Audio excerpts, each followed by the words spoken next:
Salut les bouseux. Vous avez pas mieux à faire que de m'écouter. Il y a des SDF qui crèvent de froid dehors et vous faites rien. Non mais restez, c'était pour déconner, on s'en branle.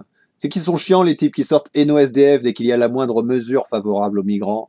Comme s'il y avait un rapport, comme s'il fallait choisir. Je me demande si ces gens raisonnent comme ça tout le temps, à vouloir soutenir qu'une chose à la fois. Genre, s'ils ont deux gosses, il y en a un des deux, il lui paye l'université, et pour l'autre, rien. Tant pis pour lui, ils lui feront passer le concours de la police. Déjà, ce qui est pas mal avec ce prétexte NOSDF, c'est qu'on peut leur tourner très facilement. Toute l'énergie dépensée à lutter contre les immigrés. C'est toujours ça de moins pour les SDF. Par exemple, souvenez-vous l'été dernier, ces blaireaux qui ont défendu la frontière européenne en allant dans les Alpes. Les types, ils avaient du matos, hein. Et vas-y les doudounes assorties, hein, c'est un investissement primordial. Et vas-y l'hélico, les grosses bagnoles, etc.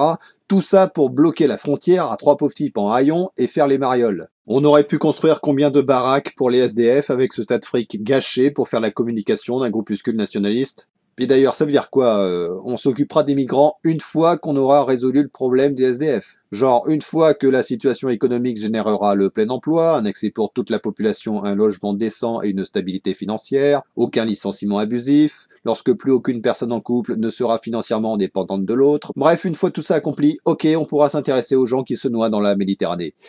Enfin non, avant ça, il y a des trucs plus importants. Faudrait résoudre le conflit israélo-palestinien, éradiquer le paludisme, le choléra, la famine, et faire comprendre aux gens que Dieu n'existe pas, ou si c'est le cas, ils vous détestent. Mais reprenons. De toute façon, l'extrême précarité et la crise migratoire, ce sont deux problèmes avec des causes et des solutions différentes. Je vais pas développer à fond, c'est assez évident qu'on se retrouve pas à la rue comme on se retrouve à la mer.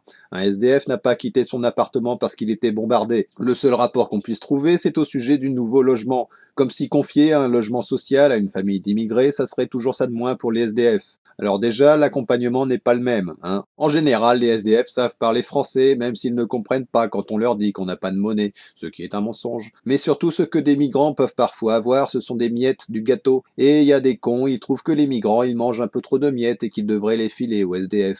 Mais en faisant ça, ils ne s'intéressent pas à ceux qui détiennent le gâteau. Il y a 2,6 millions de logements vacants en France. Beaucoup d'insalubres, mais il y a la place, sans compter toutes ces mairies qui ne respectent pas les quotas de logements sociaux.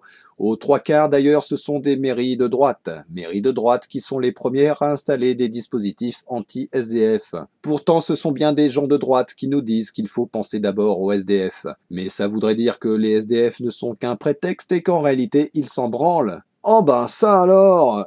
C'est qu'on en apprend des trucs. C'est ça la droite, hein. Ils aiment les pauvres uniquement si ça permet de les opposer entre eux. T'en penses quoi, gros bâtard de productif?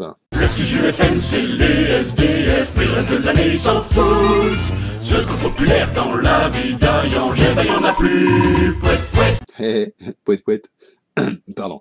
Ouais, merci productif, de la chaîne du même nom. En réalité, les SDF sont un prétexte, un argument fallacieux qui est le faux dilemme. En effet, ce n'est pas l'un ou l'autre, soit les SDF, soit les migrants, parce que ça demande des moyens différents. De plus, les moyens, on les a, c'est juste qu'on les prend pas. Et d'un point de vue plus moral, je veux dire, quelqu'un qui est censé avoir suffisamment de compassion pour vouloir aider son prochain qui crève dans la rue ne va pas décider que celui qui crève dans la mer est moins important, à moins de décider que son humanité s'arrête à la frontière. Mais dans ce cas-là, j'ai envie de dire, ne faites pas confiance à ces gens-là. Le nationaliste pur jus ne peut être qu'un connard, comme nous pouvons le constater avec cette citation de Jean-Marie Le Pen. Je crois aux attachements et je crois aux devoirs hiérarchiques. C'est ce que je dis quand je dis j'aime mieux mes filles que mes nièces que mes cousines, etc. Moi, j'aime mieux les Français, j'aime mieux la France, puis j'aime mieux l'Europe, et puis j'aime mieux l'Occident, et puis j'aime mieux le monde libre, et puis j'aime mieux sans doute la Terre et les terriens que ce qui pourrait nous venir un jour d'au-delà des galaxies. Ah bah super, le mec il aurait livré E.T. au gouvernement. Ça veut dire que ce genre de mec sera prêt à abandonner sa solidarité selon l'occasion pour satisfaire ses intérêts les plus proches sans tenir compte d'autres critères.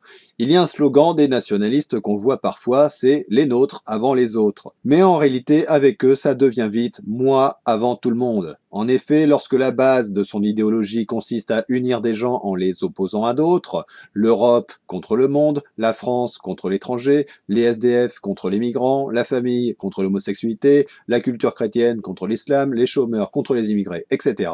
Eh bien, pour que leur logique ait du jus, faut toujours qu'il y ait une opposition, un conflit. Le tout est de se demander s'il n'y a plus d'immigration à opposer aux SDF, que trouveront-ils comme prétexte pour ne pas être solidaires avec eux? Diront-ils qu'il faut d'abord aider les gens qui ont un logement, parce que si t'as un logement, t'as quand même plus de frais, même si t'es plus au chaud? Et puis, faudrait-il soutenir d'abord les gens qui travaillent, car ils ont plus de mérite que les assistés, etc., etc.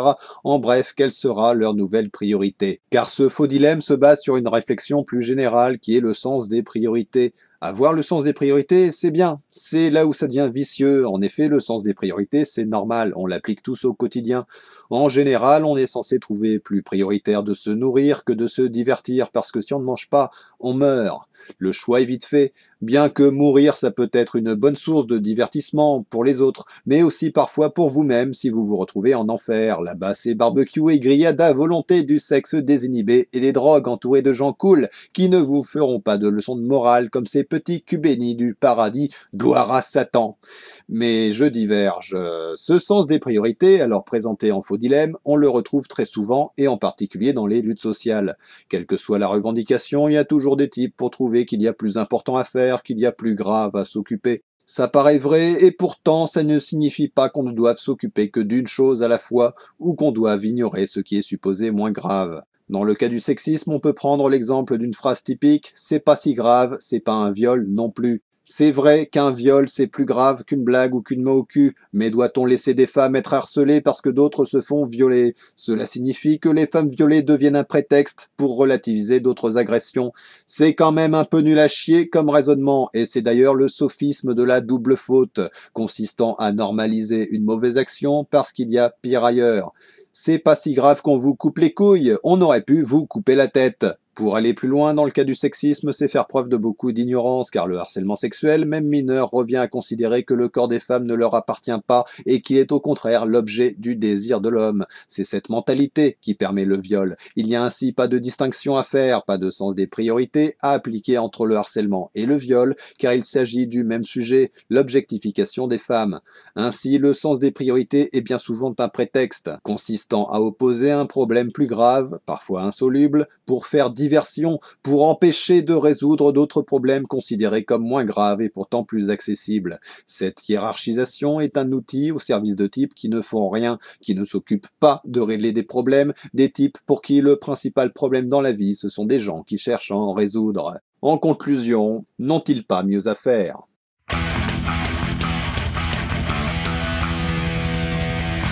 Nous passons à la deuxième partie de notre émission pour prendre un appel. Allô ? Oui, allô, moi je trouve qu'on devrait quand même aider nos SDF au lieu des migrants. Mais vous faites quoi pour aider les SDF ? Tous les jours, je leur dis de chercher du travail. Je ne suis pas sûr que ça les aide. S'ils sont pas contents, ils ont qu'à partir. Comme les migrants ? Non, faut qu'ils restent chez eux. On a déjà pas assez de travail comme ça. Si on n'a pas assez de travail, pourquoi vous dites aux SDF d'en chercher ?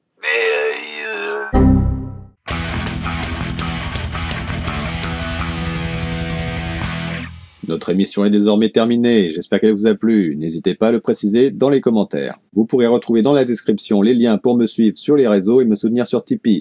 On se retrouve dans quelques jours pour la prochaine émission chaque dimanche et mercredi midi. Allez, salut les bouseux!